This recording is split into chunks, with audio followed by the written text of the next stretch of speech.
Any of you who have at least some remote experience with online debates, be that personal experience or just as a viewer, are probably aware of what a straw man is.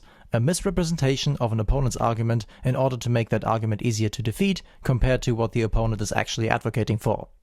Strawmen can be created deliberately in order to convince your opponent, or at least the audience, that you had actually defeated their position even though you didn't. But they're often also created as honest mistakes, out of mere misunderstandings. Sometimes because people assume ill intentions in their opponent from the outset, sometimes via a reductio ad absurdum because they take their opponent's logic and follow it through until the bitter end, implying in doing so that their opponent should also follow that logic through until the bitter end, and thus advocate for what the strawman is advocating for, lest they could be called inconsistent and a hypocrite. And that's a great way to turn your opponent into a fundamentalist. Whoever said a person had to follow their own logic through until the bitter end? They may have very pragmatic reasons not to do so.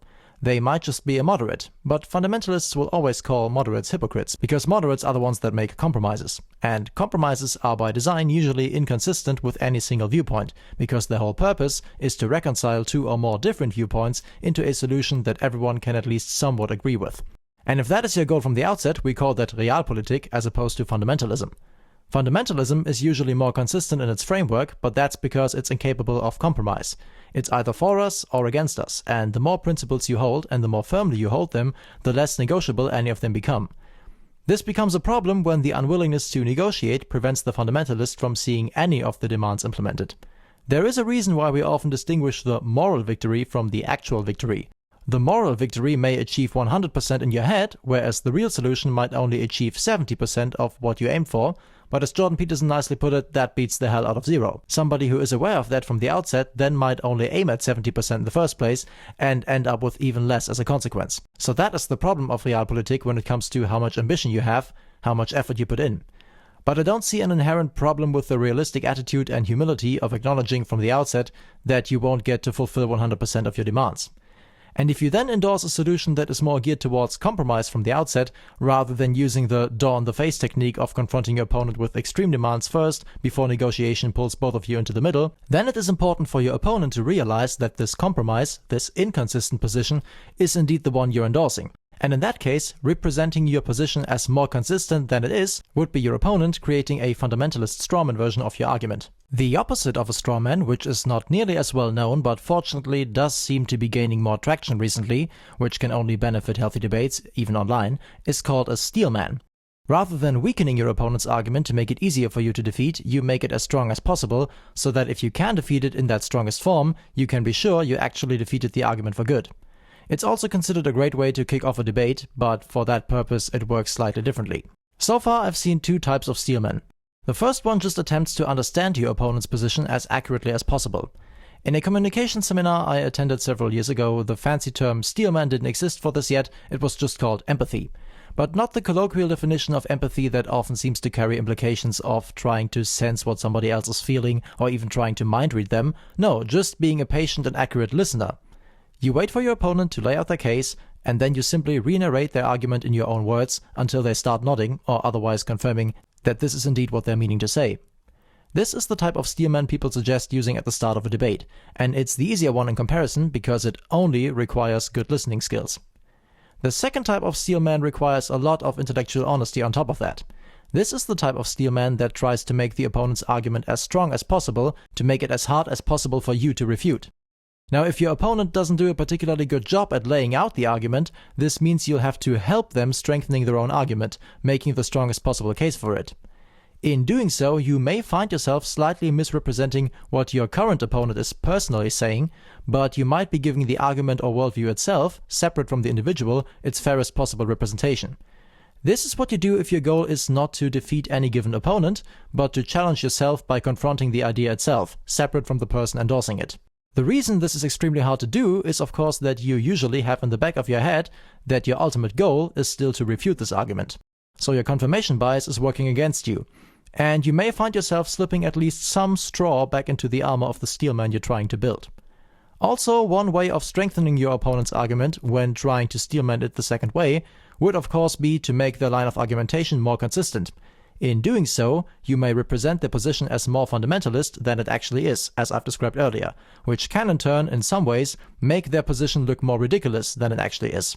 and thus you'd be ending up strawmanning them again, despite your good intentions of actually doing the opposite. Now, I want to propose a third type of man, a third way to depict an opponent's argument. And I'm calling this one the Candyman because its purpose is to present the opposing argument in a palatable form, specifically a form that's still palatable to you, the one who is opposing the argument. It is your chance of stating how far you'd be willing to go along with whatever your opponent is proposing. It allows you to re-narrate your opponent's position in your own words in a similar way as the Steelman does, but at the same time you also get to clarify your own position in direct relation to that of your opponent, thereby making it harder for your opponent to strawman you. The purpose of doing this is of course to find common ground with your opponent, bridging gaps that either may have been created during the debate, or gaps which may never have been there in the first place, but at least one of you assumed a difference of opinion between the two of you where there was actually none. Note that this is most likely going to be at least a slight misrepresentation of your opponent's argument, and a deliberate one at that. But in contrast to the straw man, which is an unfavorable misrepresentation, the Candyman is a misrepresentation in good faith, the faith that you and your opponent's positions might actually be closer to each other than either of you think. Thus, the Candyman is more similar to the second type of Steelman that warps the opponent's argument to make it even stronger. It is an attempt to counteract the default assumption of ill intentions that so frequently leads to the creation of strawmen as stated before. Whereas if you steelman each other's positions, you increase the challenge for each other, which is therefore a great start to a debate, the Candyman makes it easier to accept at least some part of your opponent's position. It sets both of you up for compromise, and that is of course one amicable way to end a debate. I've seen similar ideas applied before, with both opposing parties stating at the end, "Here's how you changed my mind in this debate." But I do think a Candyman can also be a great way to start off a debate, especially if you're not that familiar with your opponent's position yet. When it comes to debates between the famous online thinkers of our time, like between Jordan Peterson and Sam Harris, they are usually familiar with each other's positions going into the debate. They've read each other's books and are ready to comment on them, so they can start with steelmanning their opponent right away. But when you're in a debate with a stranger and the only prior knowledge you believe to have about their positions are your own prejudices, even an honest attempt at building a steelman can accidentally end up containing a lot of straw. Your assumptions about the beliefs the other person holds are most likely informed by your prior experiences with other people holding similar views, but those are not necessarily all being shared by the person in front of you. In such situations, it's wise not to start off too confrontational, which is what you're more likely to do if you assume your own position and your opponents would necessarily have to be miles apart. Instead, the Candyman allows you to start in the center, which is where I've placed him here on screen, in the realm of assumed quote-unquote common sense. Don't start into a debate assuming your opponent were a radical, and especially not on all fronts. There will always be more people in the middle of the bell curve than at the edges, so just on a statistical level, chances are much higher that your opponent isn't as far off the rails as your preconceived notions might make you believe. Because those prejudices, especially when it comes to the depiction of various movements online, are usually shaped by everyone being constantly forced to perceive the vocal minorities in a given camp, which are operating at the extreme ends of that camp's distribution, not the silent majorities within the same camp, which are operating closer to the center of the bell curve. Thanks to the infamous interview of Jordan Peterson by Cathy Newman, anyone who knows what a strawman is probably knows that it tends to start with the formula, "so you're saying." And then you just make wild assumptions about what your opponent could be meaning to say if they had ill intentions, or were misinformed, or possibly both. With the Candyman, you're much more careful about what you're putting into your opponent's mouth, by phrasing it as a conditional clause. The basic formula that I would suggest for building a Candyman goes as follows. If what you're saying is X, then I'm on board with you. Or alternatively, if what you're advocating for is X, we're on the same page. The classical and common example occurs whenever a humanist or egalitarian runs into a feminist, a person who has chosen an ambiguous label which, despite its textbook definition about merely pursuing equal rights between the genders, still implies a special focus of attention on women's issues, at least to anyone choosing the humanist or egalitarian label instead. In turn, a lot of feminists seem to think that anyone who opposes them therefore also opposes equal rights between the genders. So this is a situation where a very simple case of a Candyman can clear up such confusions. If what you're advocating for is equal rights for men and women, we're on the same page. And then, once that has been clarified, and all unnecessary pre-existing assumptions about ill intentions have been disposed of, you can start arguing about semantics. Like why somebody would continue to choose the label feminism for pursuing such equal rights, while simultaneously advocating for the use of gender-neutral terms, because language supposedly shapes our perceptions, except apparently when it comes to the very name of their entire movement. Let's apply this to some slightly more complex examples, like the definition of truth in debates between modern secular and modern religious thinkers. For example, this is a Candyman I would offer to Jordan Peterson's stance on the value and truthfulness of religious stories. If what you're saying is that we should value the moral messages of certain religious stories because they contain life advice that lends itself well to promoting human well-being, without making anyone believe in the process that those stories had actually happened, then I'm on board with you.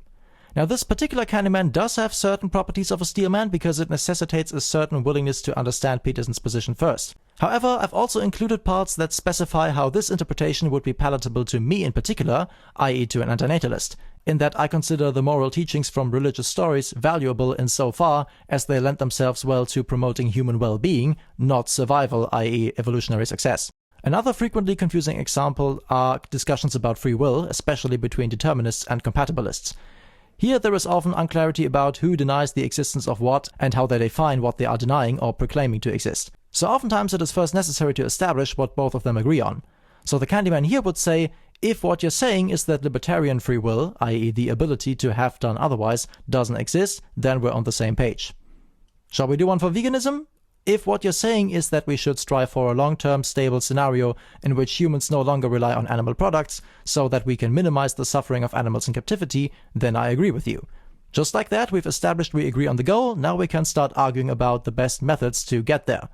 Well, not actually right now, because that topic is most definitely deserving of its own video, but this is a small teaser for that one. With that said, don't think you can just stuff the Candyman with whatever you want. If you start with, if what you're saying is X, then I agree with you, but what you then insert for X is just your very own position, rather than the smallest common denominator you could still find with your opponent, then the Candyman isn't going to be very useful at all. The sweeter the Candyman tastes for you, the worse it will taste for your opponent. The Candyman is a setup for compromise, or at least for establishing common ground, so the recipe needs to contain at least some parts that appeal to both people's tastes. It needs to be palatable for both of you in order to fulfill its purpose. I still think the concept is useful enough to go beyond the general old idea of a compromise, because it shifts the focus away from your own convictions and how many of them you have to bend or give up entirely in order to appease your opponent, and instead it shifts your attention onto the opponent's argument, much like the Steelman does, and now forces you to see your opponent's proposition in the most favorable light. The Steelman is a noble tool to use in and of itself, but it's also very intimidating. Once you've successfully built a Steelman out of your opponent's arguments, you will probably get at least a little nervous about the monster you've just created for yourself to overcome. The Steelman, while its purpose is to serve intellectual honesty, at the end of the day is still a setup for battle. Either you defeat the Steelman you yourself have built for your opponent, or the Steelman will defeat you. The Candyman, meanwhile, isn't concerned with that. His purpose is to make you walk a mile in your opponent's shoes in order to find out how long you could follow along with them. What would need to happen in order for you to hold their position? How far would you be willing to go into their direction before the candy turns bitter in your mouth and you'd feel compelled to spit it out? This is just an a priori suggestion that came to my mind. It's not like I have actively tried this out in practice that often yet, but I think we can give it a better field test if several people start using it simultaneously.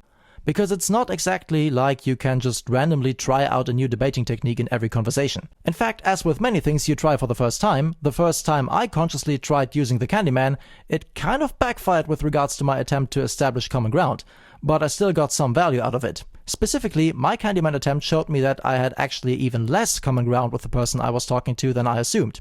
And that information is just as valuable. You just have to adapt your strategy into a completely different direction afterwards than if you had found common ground. So I guess this first attempt has already shown me a valuable lesson, that the Candyman can be used for both. Finding common ground where you assume there might be little or none, and testing whether a common ground you assume to exist based on supposed unspoken agreements is actually there. Thus, sometimes the Candyman will show you that you were being paranoid, thinking your opponent was less intelligent, less educated, or less empathetic than they actually are. And other times, the Candyman will show you that you've been a little naive, assuming that your opponent shared more of your views than they actually do, that what you believe to be quote-unquote common sense isn't actually that common at all, and that the number of obstacles you'd have to overcome in order to convince your opponent of any of your positions just all of a sudden got a lot larger. So with all that being said, may you go forth into your future debates and use as little straw as possible, as much steel as you can, and only as much candy as both parties can reasonably stomach. Now, if what you're about to say is that this idea is still in its rough form and could certainly still use a lot of improvement, I agree with you. So feel free to make any suggestions of that kind, or to outright disprove my claims in the comments down below, and see you all next time.